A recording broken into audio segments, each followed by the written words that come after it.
Assalamualaikum warahmatullahi wabarakatuh. Saya Ataya Dwi Pramadanti. Saya akan mempresentasikan hasil jawaban dari kuis 1 agama Islam. Nomor 1. Manusia ditinjau dari aspek historis, biologis, kecerdasan, sosial, dan spiritual. Manusia merupakan makhluk ciptaan Allah yang paling sempurna karena memiliki potensi yang menyeluruh. Dari aspek historis, yaitu manusia berkembang melalui sejarah panjang, peradaban, dan pembelajaran. Dari aspek biologis, manusia adalah makhluk hidup dengan jasmani yang terus bertumbuh dan membutuhkan kebutuhan fisik. Dari aspek kecerdasan, manusia diberi akal untuk berpikir menalar dan mencipta.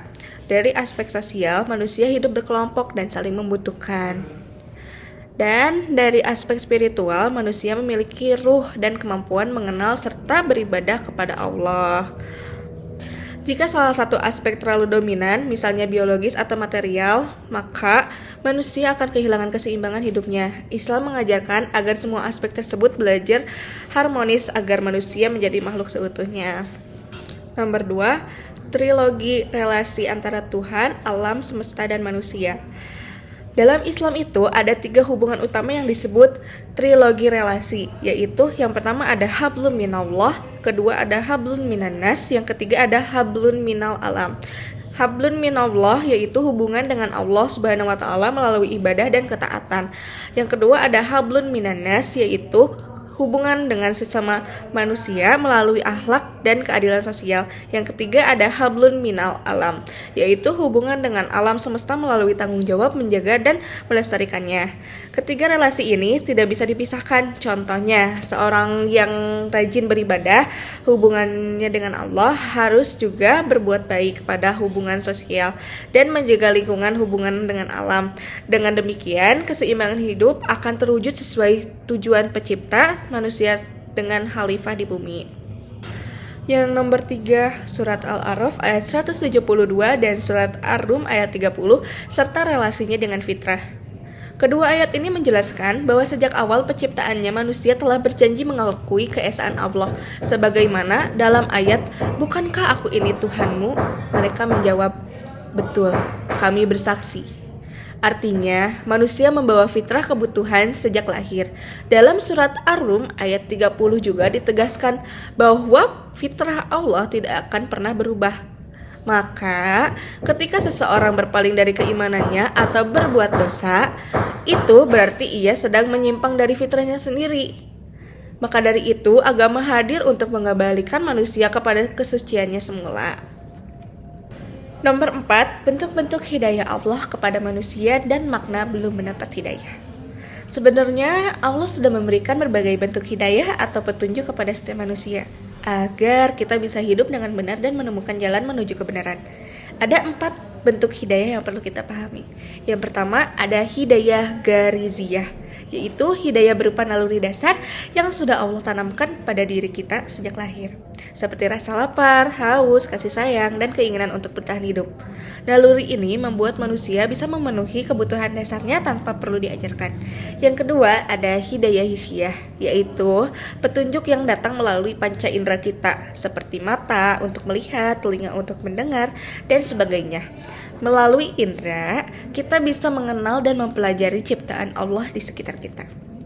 Yang ketiga ada akliyah, yaitu kemampuan akal untuk berpikir, menimbang baik dan buruk, serta menentukan pilihan.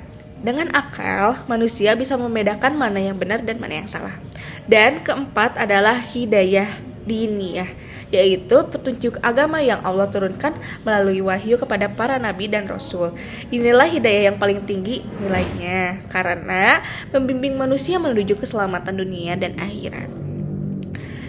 Jadi, ketika seseorang berkata, "Saya belum mendapat hidayah," sebenarnya bukan karena Allah belum memberikannya, tetapi karena dirinya sendiri yang belum membuka hati dan pikirannya untuk menerima petunjuk itu.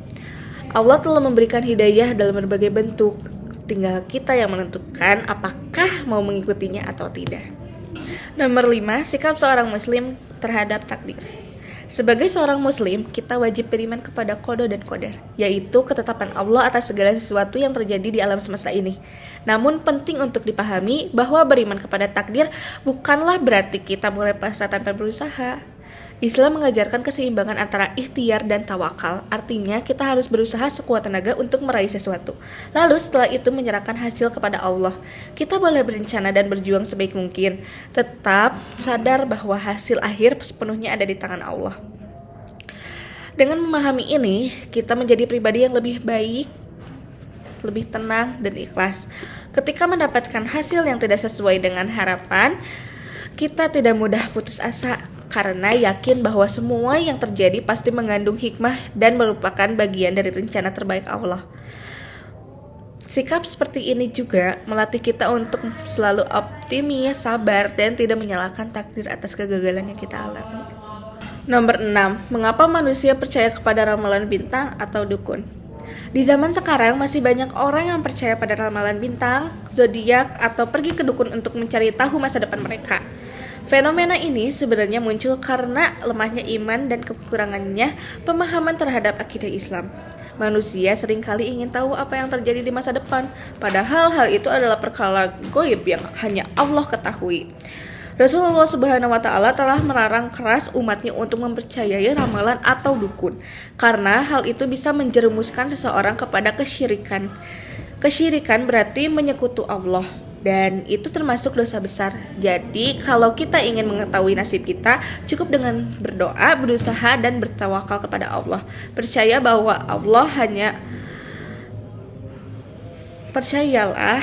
bahwa hanya Allah yang mengatur kehidupan dan mengetahui apa yang akan terjadi, bukan manusia, bukan benda, dan bukan makhluk lain. Nomor 7. Al-Quran sebagai manual buku kehidupan. Kita semua tahu bahwa setiap alat atau produk buatan manusia pasti memiliki buku panduan agar bisa digunakan dengan benar. Begitu juga dengan manusia. Allah telah menciptakan kita dan memberikan kita manual buku kehidupan, yaitu Al-Quran. Al-Quran bukan hanya kitab suci untuk dibaca, tetapi juga pedoman lengkap yang mengatur segala aspek kehidupan manusia. Di dalamnya terdapat petunjuk tentang ibadah, akhlak, hukum, muamalah, bahkan cara berpikir dan berinteraksi dengan sesama. Kalau kita menjadikan Al-Quran sebagai panduan utama dalam hidup kita, maka segala urusan kita akan terasa lebih ringan, hidup menjadi lebih terarah, dan hati terasa lebih damai. Namun, jika kita menjauh dari Al-Quran, maka hidup kita bisa kehilangan arah karena kita tidak lagi berpegangan dengan pedoman yang benar. Maka dari itu, marilah kita berusaha menjadikan Al-Quran bukan hanya bacaan tetapi juga pegangan hidup yang benar-benar kita amalkan setiap hari. Nomor 8. Sikap dan perhatian kaum muslimin terhadap Al-Quran dan hadis di zaman modern. Kalau kita lihat kondisi saat ini, banyak banget umat Islam yang masih kurang memperhatikan Al-Quran dan hadis. Sebagian orang hanya membaca Al-Quran saat momen tertentu, seperti bulan Ramadan atau keagamaan, tanpa harus berusaha memahami maknanya. Contohnya juga saya belum seperti itu, tetapi saya akan berusaha untuk menjadi lebih baik lagi. Dan ada juga orang yang menjadikan Al-Quran cuman sekedar pajangan di rumah, bukan panduan hidup yang benar diikuti. Padahal Al-Quran dan hadis adalah sumber utama dalam Islam. Keduanya bukan hanya untuk dibaca, tetapi untuk dipahami, diamalkan, dan disebarkan. Sebagai generasi muda muslim, kita harus punya tanggung jawab besar untuk menghidupkan kembali semangat mempelajari dan memahami isi Al-Quran serta hadis Rasulullah Subhanahu wa Ta'ala. Kalau kita mampu menjadikan Al-Quran dan hadis sebagai pedoman hidup dalam setiap aspek kehidupan, baik dalam berpikir, bersikap, maupun berperilaku, maka insya Allah kita akan menjadi generasi yang kuat, berakhlak mulia, dan mampu membawa cahaya Islam di tengah-tengah tantangan zaman modern. Sekian presentasi dari saya. Mohon maaf bila ada kesalahan kata atau kelepatan dalam membaca. Wassalamualaikum warahmatullahi wabarakatuh.